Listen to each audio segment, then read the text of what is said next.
Hi, everybody. Ed Bixby here from the Global Green Burial Alliance, and this is Spotlight Now. Today, I'm sitting here with Russell Hargrave, who is the co-founder and manager of Great River Natural Burial, a natural burial cemetery and outdoor learning center located on 150 acres in the scenic Columbia River Gorge, just outside Portland, Oregon. The cemetery, licensed in July of 2024, welcomes people on all points of the circle of life, not just the point of passing, through three focus areas: natural burial, outdoor learning, and nature restoration and preservation. In addition to providing an at-need and pre-need natural burial service, they also have their own shrouding boards and caskets from timber salvaged and milled on site. So welcome, Russell. Hi, thanks, Ed. I'm glad to be here. I'm Well, glad to talk about Great River. absolutely. We're glad to have you, Russell. And for the folks who are watching this, I met Russell a few years back, and this has been kind of like a work in motion. And now Russell's got his feet underneath of him, and they're moving along quite well up there. So why don't we begin by learning a little more about Great River Natural Burial, how it got started, and what inspired its creation? Well, it had always been a dream to do something like that. And we've had this property for 35 years now. But what really triggered it to get started was as my mom got to a point where we need to start to think about end-of-life choices for her. We really wanted her to be buried here on our land. We knew that was special to her, and it would be really meaningful to us to have her close. But the next thought, of course, was, what are we going to do? And my wife and I looked at each other, and we pretty quickly realized we didn't want to be buried in somebody's backyard. It didn't have the feeling of permanence that would give us any solace. What would happen to it in 50 years or 100 years after we're gone? And so we decided that we needed a real cemetery. We knew from the start it was going to be a green cemetery. That's what we're all about. But the journey to get that cemetery fully manifested has been a 5-year epic, but a labor of love for sure. No, absolutely. And they always are, especially when you start from scratch. So Russell, I'm sure you can, speak firsthand as to the trials and travails that you go through. I mean, I'm very familiar with the part of the world that you're in. It's absolutely beautiful. Can you give our viewers a picture of your property and how the cemetery may be set up? I understand you have multiple unique burial spaces. Yeah, so first of all, as you alluded to, the Pacific Northwest is a unique environment. It's extremely rugged, and geologically, it's very new. And so you tend to get big mountains and steep canyons. And on our 150-acre cemetery, we have a microcosm of that. There's over 700 feet of elevation change within the 150 acres. So and down in the canyons, there are springs too, which gives us a broad diversity of habitats. When you're on the burial ground itself, you are in the place across the whole land which has the best views. You have views of the Columbia River below you and snow-covered mountains in the background. We can see mountains that are over 11,000 and in one case 12,000 feet. And these mountains go up almost from sea level at the base. So they're just amazingly picturesque, and it gives you a feeling of the enormity of the environment that you're part of. And it also is an inspiring place to think about your loved ones who may be interred there.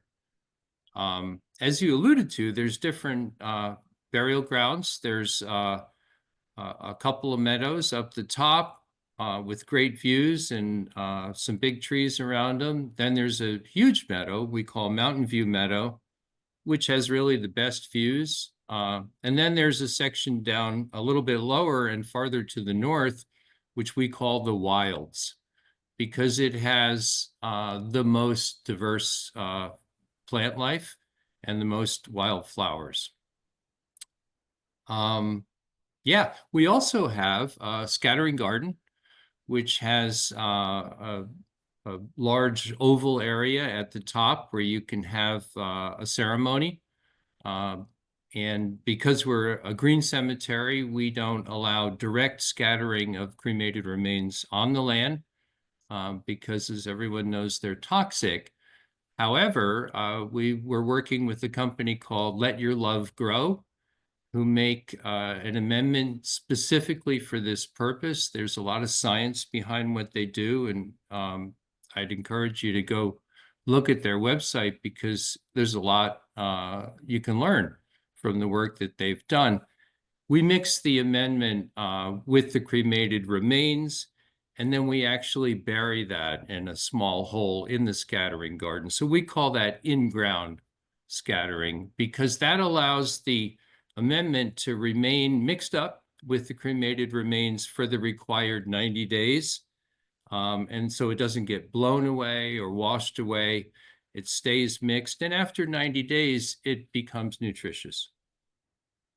That's really interesting. I mean, I know Bob Jenkins well, and Yeah, they've got a wonderful product, and that's great that you guys have collaborated in such a way because it's important. And I can tell our viewers that it is pretty incredible there in the Pacific Northwest, in particular when you stated 12,000 feet basically starting from sea level.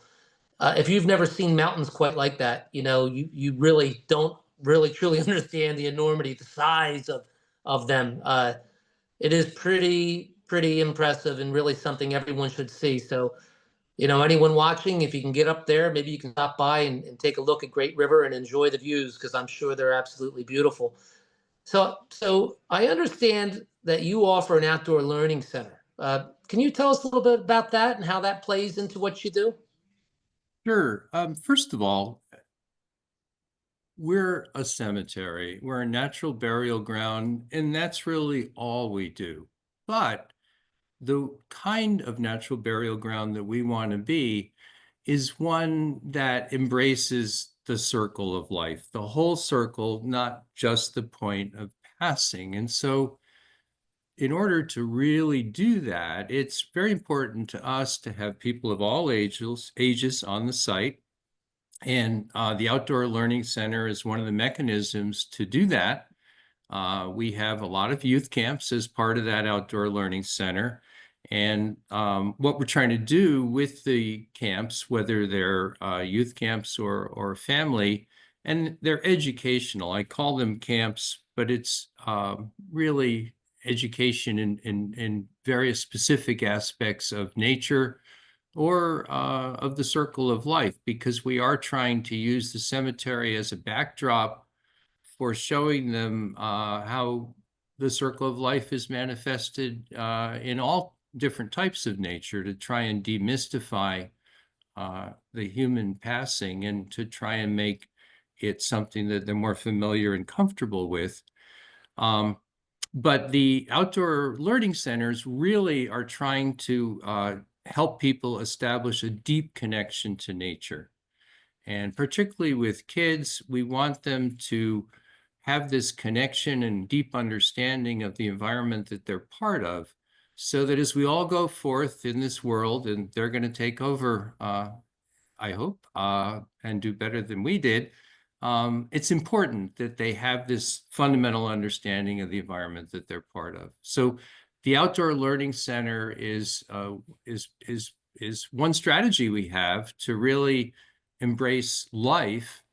And because the site is so large, 150 acres, we're able to allow the kids to explore, learn, scream, yell, and it's still a very appropriate, serene, quiet, peaceful environment at the natural burial ground. They're quite a distance apart, and there's actually a large hill in between. That's very interesting. And Russell, I've done things quite similar to that. And I think the beauty in that is there's nothing more desirable in my mind than to be surrounded by life and the living, when you do pass. So bringing the children out, teaching them about nature, I think it's a perfect fit. So I commend you guys for doing such a thing. That's absolutely wonderful. Uh, so Ed, just to yes, follow up on what you're saying there, because one of the things that it meant to me is I was like, hey, I don't want to be buried somewhere people don't want to visit. Um, so why not have a place that people have been visiting right along throughout their whole life? And so when you're buried there, you're sure that your kids will come visit and their kids will come visit, and maybe they already are attending the outdoor learning center. So it is important to us to have a place that is as enjoyable to visit for the living as it is peaceful for those who've passed. absolutely. No, that's a very integral part of what we do. You know, it's designed for the living, just the Yeah. final statement in the life that was lived. So let me know, how many burials have you guys performed, and what does your process look like? Do you allow families to be hands-on, or how might they be involved at Great River? So we've had, we, as you know, are a new cemetery, and we're looking forward to our opening celebration on May 17th of this year. So we're in a very nascent phase and have had 8 burials so far, um, which isn't a lot, but it's enough to get a pretty broad experience and to really fine tune our approach before we try and publicize it and encourage more burials. The process that we've gotten to through the experience that we've had is absolutely to encourage participation from the loved ones, the friends and family. And so far, every one of those burials has been conducted by the loved ones. And a lot of the participants were loved ones. They also, of course, have other, well, let me describe one. So we had one recently, and it began, it's out, all of these are outside, and they're all graveside. And there were about 30 people sitting on wooden benches and logs that we set out. And they're on a slight incline facing the grave, which is in front of them. The 2 daughters of the deceased were up there about to open the ceremony. So everyone's poised and ready, and it's totally still and quiet as it is out here. And in the far distance, you hear bagpipes. And way down the other end of the cemetery, walking up the main trail in the cemetery, this bagpipe player emerges, walks all the way up, gets to the graveside, and stops with the bagpipes. And at that point, the military took over. This person had military honors. There was a bugle, there was a flag ceremony, etc.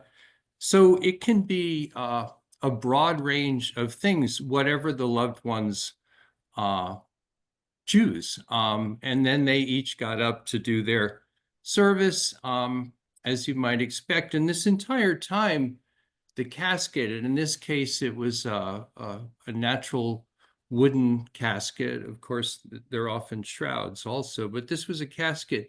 In either case, what we normally do is set that on a natural wood bench adjacent to the grave. The grave is open. The dirt that came out of the grave is covered with fir boughs. We have a lot of fir trees. And the bottom of the grave is typically decorated with flowers. And we put some flowers and some fir boughs at the bottom to start it off. And then loved ones will either pick flowers from the site or bring flowers with them and put them in there. And then so the casket's setting there, the open grave is setting there. We go through the whole service, and then the pallbearers will pick it up and lower it into the grave. If they're not able to provide pallbearers, then we step up and volunteer a few of our people. And so far, all of this has been done by hand. not using a lowering machine or anything. We do have one though, should we need to use it. So that's kind of how a typical service would go. Well, that sounds lovely, Russell, and thank you for taking the time to explain that because, to envision what you just described sounds absolutely beautiful. So, I mean, kudos to you guys. That sounds like you've really created something special. And I think the most exciting part of this conversation, which we didn't get to, but we're going to now, is that you are going to have that opening celebration. And, we really want people to be a part of that. Can you tell us a little bit about when it would be and what might be going on the day of? Yeah, sure. Thanks, Ed. So on May 17th, we're going to have an opening celebration from 1 to 3, and it'll be sort of action-packed. As people arrive at the burial ground, they'll see a number of displays up near the parking area. We will have on display Green Burial Council certified burial containers and other uh, and some other paraphernalia that we use that would be of interest. We will also have experts and authors speaking at the event.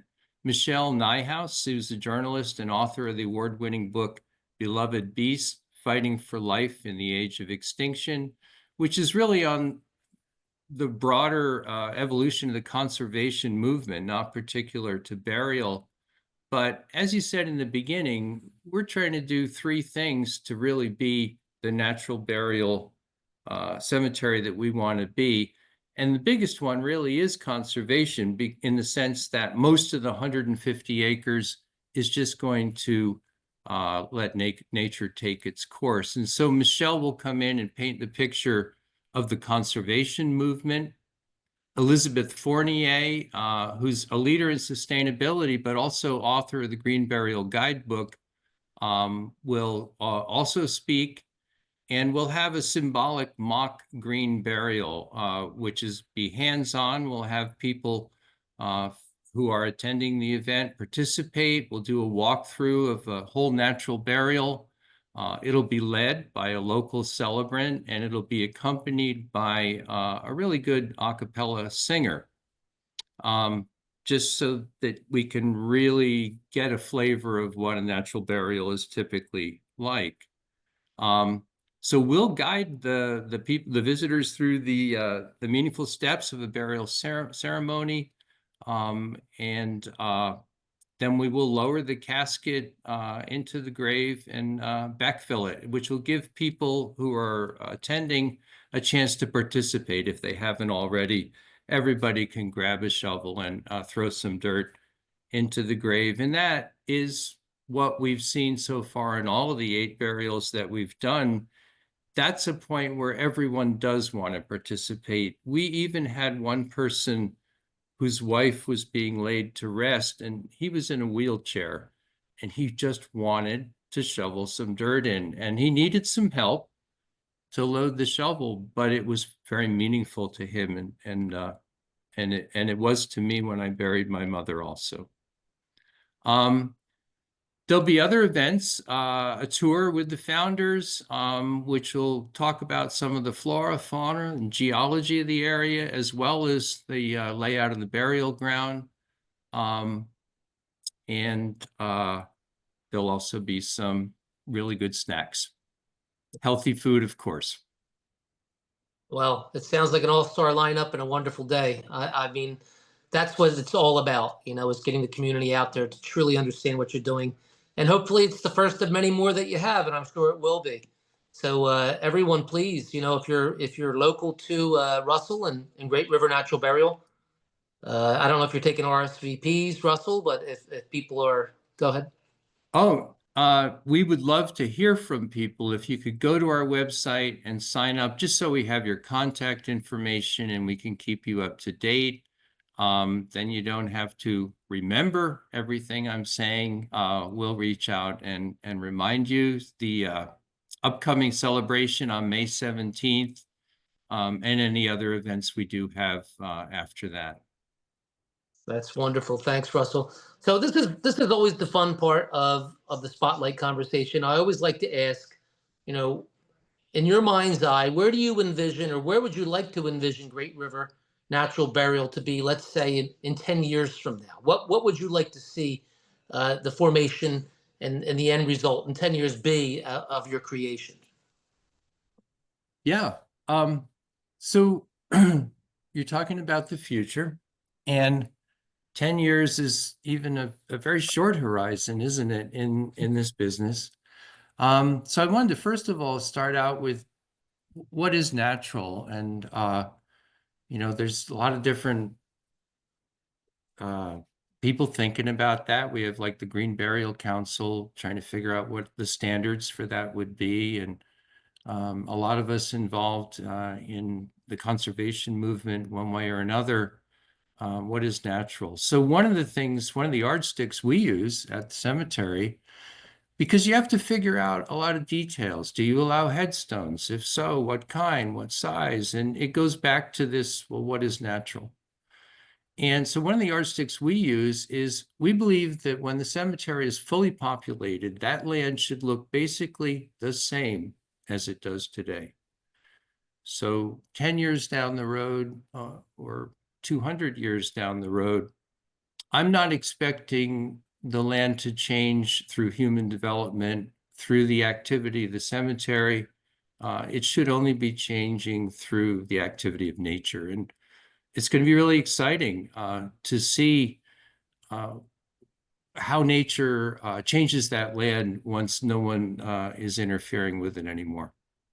And so we're actually excited to take 150 acres and turn it over to nature, if you will, and lock it up for perpetuity. In 10 years from now, I'm hoping that the cemetery is true to the mission that we have today. I'm hoping that we have more trees. We had a wildfire come through in 2020 and burned a lot of our big trees. We've been replanting every year. We do some in the spring, some in the winter, and some in the fall. So I'm hoping to see the results of that. I'm hoping that we have more people involved that are really excited about it. And that's starting to happen. We've had some people that have been working with us from the local community and even from the Portland community. And they've been coming out to the cemetery regularly and starting to get involved, starting to give us ideas, and starting to give us knowledge. There are people either very interested in this industry or already involved in it. And so we are starting to see a community of people that's much more engaged and starting to help us fulfill this vision. And I'm hoping 10 years from now that there is a really vibrant community of people fully engaged with Great River. Well, that's a lovely vision, and it's one that I'm absolutely sure will come true, Russell. If you build it, they will come, and I really like the philosophy, wanting it to be what it once was and is today. First. I think that's most important. So I think that that's a great way to describe, wanting it to always be the same and look the same. So I think that's wonderful. I want to thank you. The Global Green Burial Alliance wants to thank you for, being on a spotlight today. The viewers can learn more by visiting greatriveroregon.org. Check it out. Anyone that would like to know more about this event on the 17th, reach out to those guys, and I'm sure they'll be more than glad to supply any information. And thanks again, Russell. We really appreciate it. And if you have any events in the future or anything you'd like us to share for you with our viewers, always feel welcome to reach out. Well, thank you, Ed, and it's good to talk with you again. Thanks, Russell.